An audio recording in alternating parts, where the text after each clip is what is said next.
সকালবেলা খালি পেটে এত ঝাল খাওয়া ঠিক হচ্ছে না। আর এখানে করছি হচ্ছে গরুর মাংস। গরুর মাংসটা এখনও কষাচ্ছি, আর একটু কষানো হলে, আর একটু কষানোর পর যখন কালারটা একটু চেঞ্জ হবে, ঝোলও একটু টেনে আসবে, তারপর ঝোল বলতে এটা তো মাংস থেকে বের হওয়াই পানি আর কি। আর এটা মাটি পেয়ে দেখেন কত বড় বড় হয়েছে পাতা, মাশাল্লাহ। ওগুলো একদম মাটি, সামান্য একটু মাটি তলায় আছে, কি নাইও এখন হয়তো।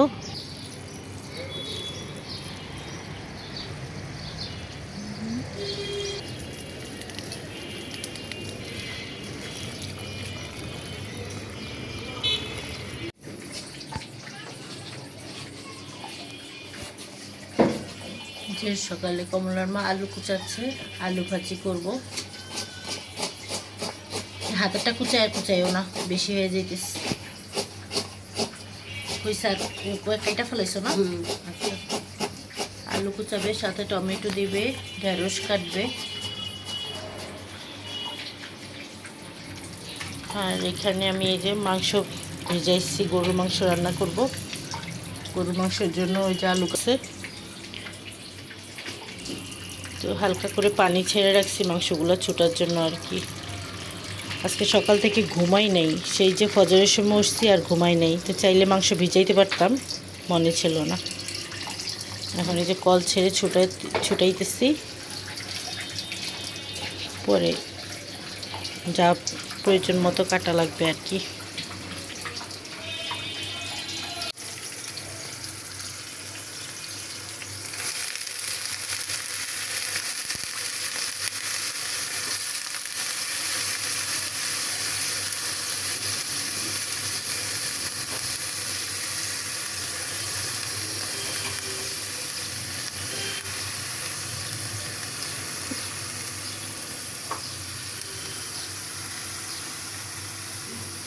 তো আলু ভাজিটা চড়াই দিলাম, একটু লবণ দিলাম, সামান্য একটু হলুদও দিলাম। এবার ঢেকে রাখবো, চুলার আঁচটা কম করে দিলাম। এই যে মাংসের জন্য আলু কাটছে কমলা মা, এখন আবার ঢেঁড়স কাটতেছে, কুটা বাছা ঝামেলা কম। আর হচ্ছে পেঁয়াজ কাটবে, পেঁয়াজ বলতে শুধু 2টা পেঁয়াজ কাটবা।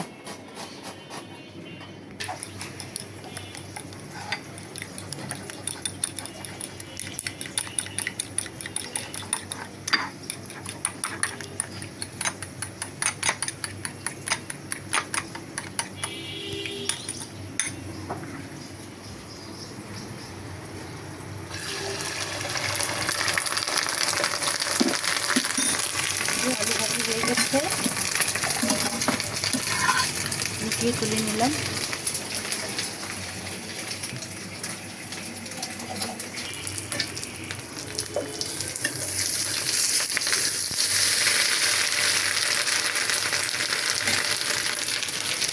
তো সকালের নাস্তা মোটামুটি রেডি।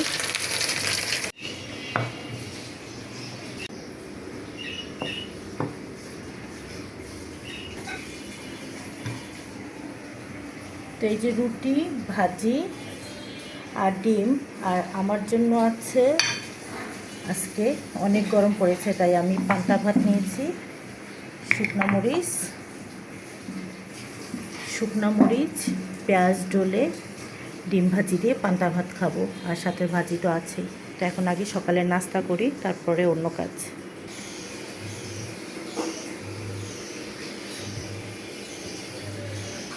লবণ দিয়ে আর মরিচ দিয়ে পান্তা ভাতটা মেখে নিলাম। আর এই যে পেঁয়াজ, একটু ডিম, গরমের দিনে পান্তা ভাত খেতে আমার খুব ভালো লাগে, মাঝে মধ্যে আমি গরমের দিনে পান্তা ভাত খাই।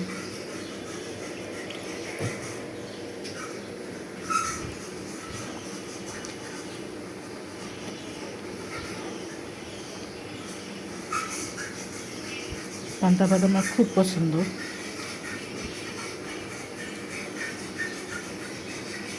ডিমটা পাশের প্লেটে রাখলাম, তা নাহলে ভাতের উপর নিলে ডিম ভিজা যাবে, এই জন্য।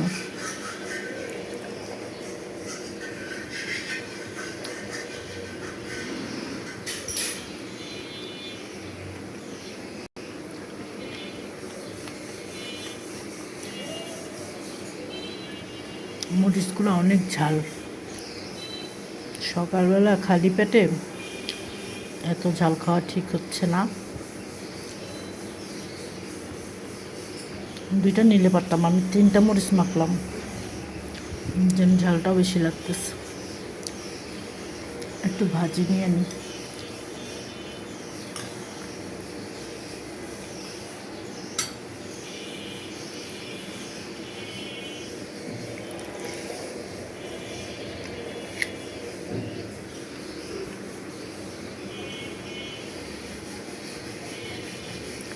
ভাজি নেওয়াতে ভাতটা আরও মজা হয়ে গেছে।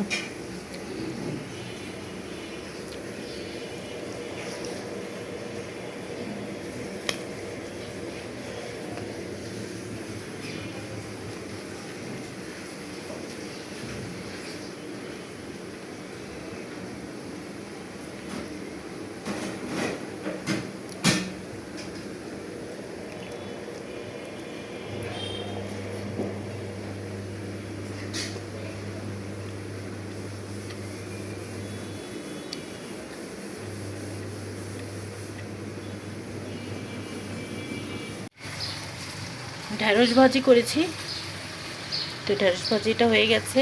আর এখানে করছি হচ্ছে গরুর মাংস। গরুর মাংসটা এখনও কষাচ্ছি, আর একটু কষানো হলে, আর একটু কষানোর পর যখন কালারটা একটু চেঞ্জ হবে, ঝোলও একটু টেনে আসবে, তারপর ঝোল বলতে এটা তো মাংস থেকে বের হওয়াই পানি আর কি, একটু শুকায় আসলে আর কি ঝোল দিয়ে দিব, আলু দিয়ে দিব। তো আজকে দুপুরে, কালকে অনেক ডাল আসছে, দুপুরের জন্য ডাল রান্না করছি। রাতে তো আমরা খাই নাই, আমরা প্রোগ্রামে গেছিলাম রাতের বেলা, যার কারণে খাবার রয়ে গেছে। আর এই জন্য আজকে ডাল রান্না করি নাই, শুধু একটু ঢেঁড়স ভাজি করলাম। আর এখানে মাংসটা বসাচ্ছি, গরুর মাংস রান্না করছি আর কি, আর সালাদ তো থাকবেই। যে গরুর মাংসটা প্রায় হয়ে গিয়েছে,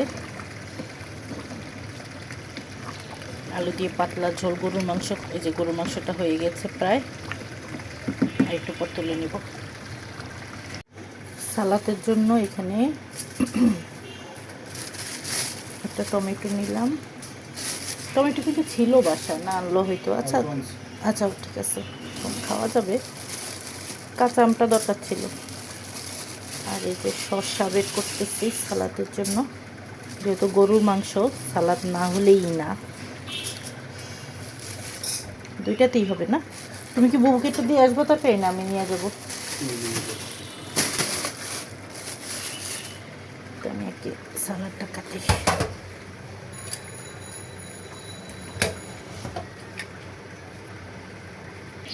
চলে আসলাম ছাদে। সেই যে শিলাবৃষ্টি হলো, এই 2 দিন পর আজকে ছাদে উঠছি। সময় পাইতেছি না আসলে গাছগুলোতে পানি দিতে। ছাদে উঠতে, এই যে পাশের ছাদে এই মেহেন্দি গাছটায় চোখ পড়লো, কি সুন্দর পাখিরা খেলা করছে। প্রথমে অল্প কয়টা পাখি আসছে, এখন আস্তে আস্তে এক দল পাখি, ছোট ছোট চড়ুই পাখি সুন্দরভাবে ডাকতেছে, মনে হয় কি গান গায়। এখানে না, এই ছাদে একটা পাখি আছে, এত সুন্দর ডাকে এই ছোট্ট আম গাছটায়। এই যে এটা আমি অনেকদিন দেখার চেষ্টা করছি, দেখি নাই, এখন পর্যন্ত দেখি নাই। রয়েছে ওদের কাগজি লেবু, কাগজি লেবুগুলো দুলতেছে। অনেক লেবু ধরে এই গাছটা।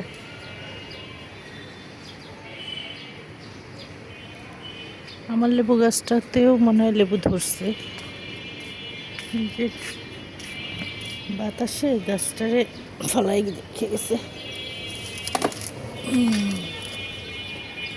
গাছটা ঠিক করে দিলাম। এই যে আমার কাগজি লেবু গাছেও লেবু আসছে।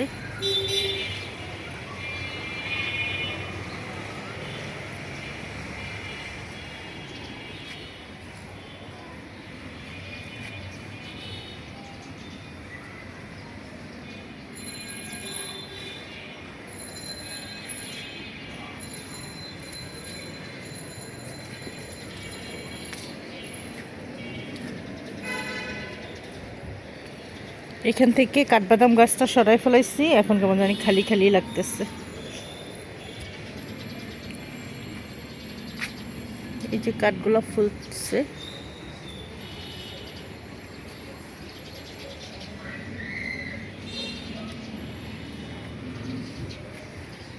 এটাতেও ফুল আসছে।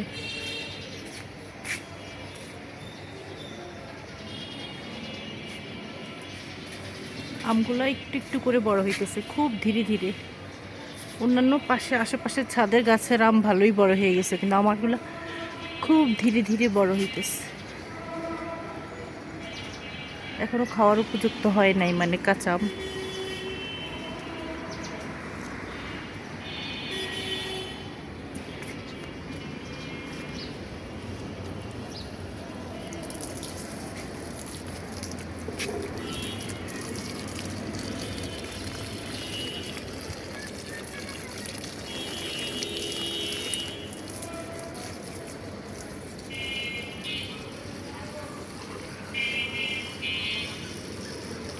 কেমন একটা ভ্যাপসা গরম এই দুপুরবেলা থেকে শুরু হয়েছে ভ্যাপসা গরমটা।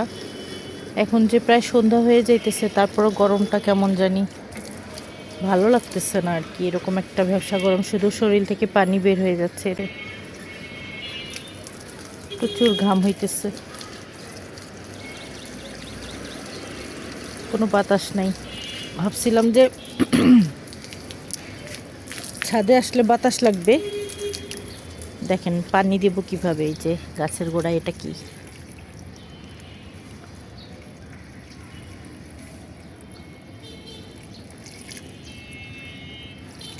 পানি দিলে কি করবে?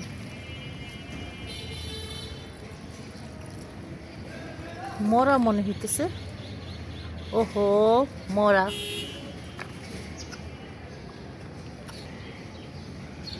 এই জন্য তো বলি, তা নাহলে তো উড়াল দেওয়ার কথা এতক্ষণে।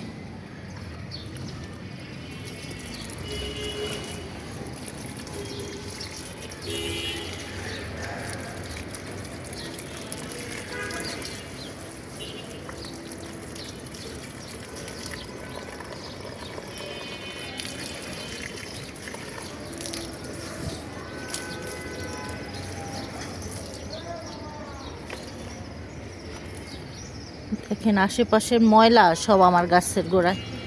ছাদ নিচা হইলো একটা জ্বালা, কে যেন তরমুজ খাই মেলা মারছে, একেবারে গাছের গোড়ায় এসে পড়ছে।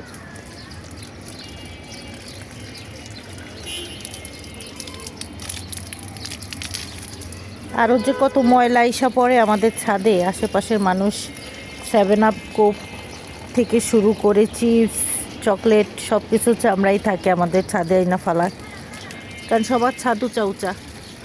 এই যে আশেপাশে সবার ছাদই উঁচা উঁচা,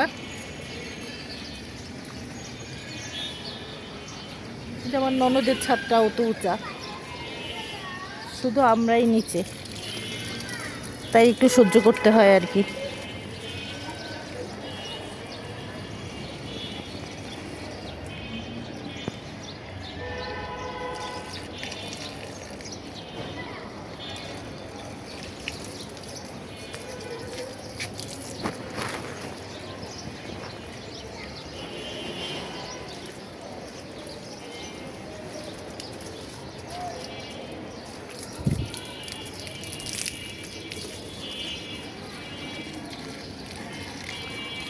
ডালিমগুলো বড় হয়েছে।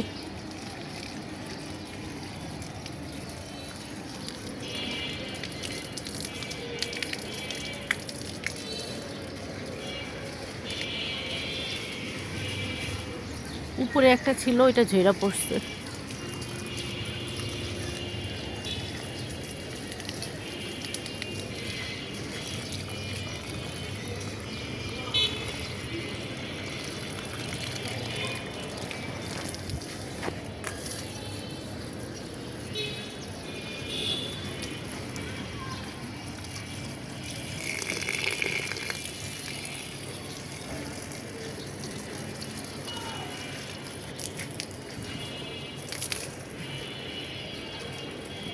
এই যে আমার হাসনাহেনা, 2টা হাসনাহেনা পাশাপাশি রাখছি। মাশাআল্লাহ এই বছর যা ফুল আসলো, গাছ ছোট গাছ বড় গাছ দুইটাই অনেক ঝাপটা দিচ্ছে, যার কারণে ফুলও বেশি দেখা যায় ডালপালা বেশি হলে।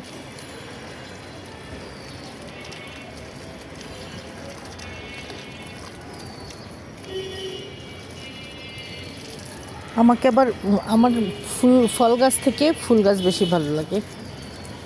ফল গাছ হচ্ছে সাময়িকভাবে খুব আকর্ষণ লাগে যখন ফল টল ধরা থাকে কিছুক্ষণের জন্য, কিন্তু ফুল গাছ বেশি ভালো লাগে।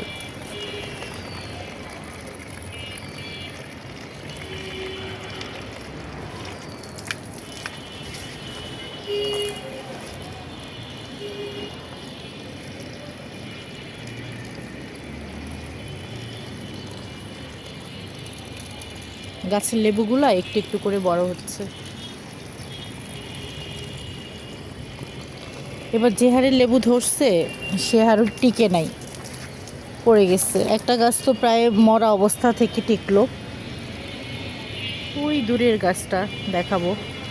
কিছু গাছ পানির অভাবে মরে যাচ্ছে, কিছু গাছ অতিরিক্ত পানিতে মরে যাচ্ছে।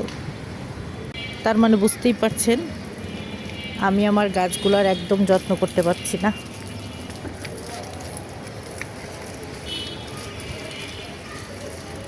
গাছের পিছে অনেক সময় দিতে হয় আসলে। আর আমার মতে একটা কাজের পিছনে যদি কেউ প্রপারলি সময় দিতে না পারে তাহলে সে কাজটা না করাই ভালো।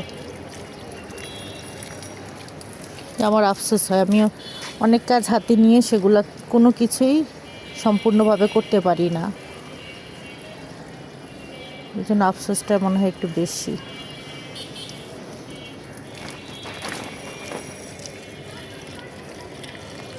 এই গাছটাও মনে হয় পড়ে গেছে, পরে ধাক্কা দিয়ে রাখছে রাতুল, একদম বেশি দেয়াল ঘেঁষায় ফেলছে।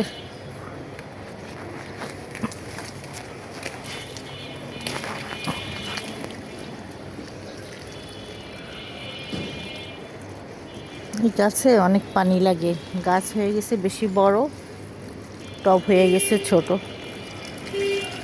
কাঠবাদাম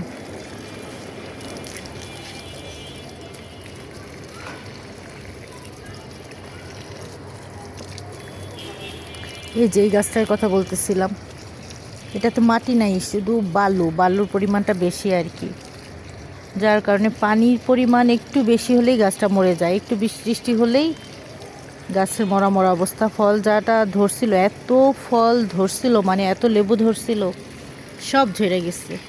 ঝইরা দেখি গাছ মরে যাওয়ার অবস্থা।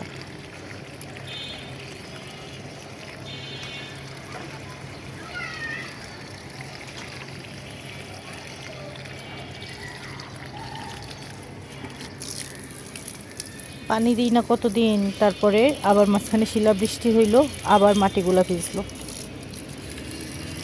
এখন না করতে, এটার ফল বাঁচাইতে হইলে এটার মাটি চেঞ্জ করতে হবে। যে মাটি আছে, মাটি বালু এগুলোর সাথে বেশি পরিমাণে ফ্রেশ মাটি মেশাতে হবে। বেশি পরিমাণে ফ্রেশ মাটি মিশালে তখন বালু থেকে মাটির পরিমাণ বেড়ে যাবে, তখন যদি গাছটা বাঁচানো যায় আর কি।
অরিগেনো গাছটা কি সুন্দর দেখাচ্ছে, এগুলাও অরিগেনো।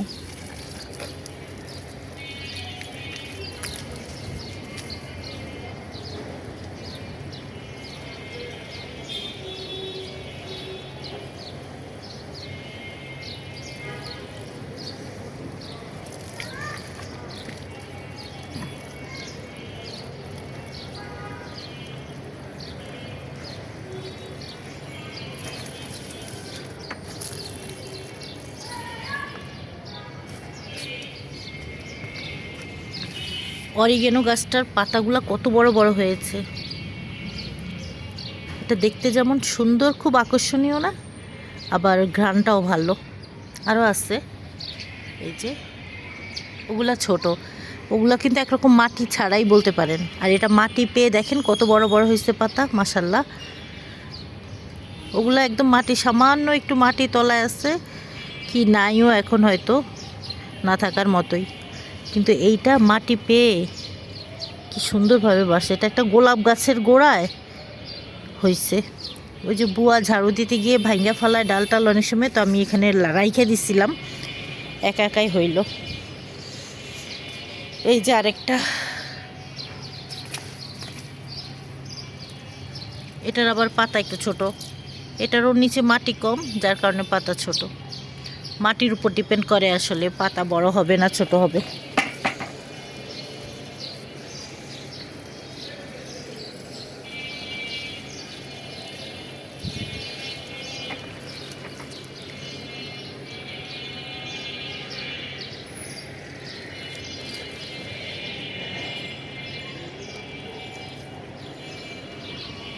তো আমি পুরো ছাদে এখন পানি দিব। ওই সাইডটা দেওয়া শেষ, এখন এই সাইডটা বাকি, এগুলাও বাকি আছে। সন্ধ্যা হয়ে গেছে, তো আমি তাড়াতাড়ি পানি দিয়ে যাই। তো আজকের ভিডিওটা এই পর্যন্তই। সবাই ভালো থাকবেন। আল্লাহ হাফেজ।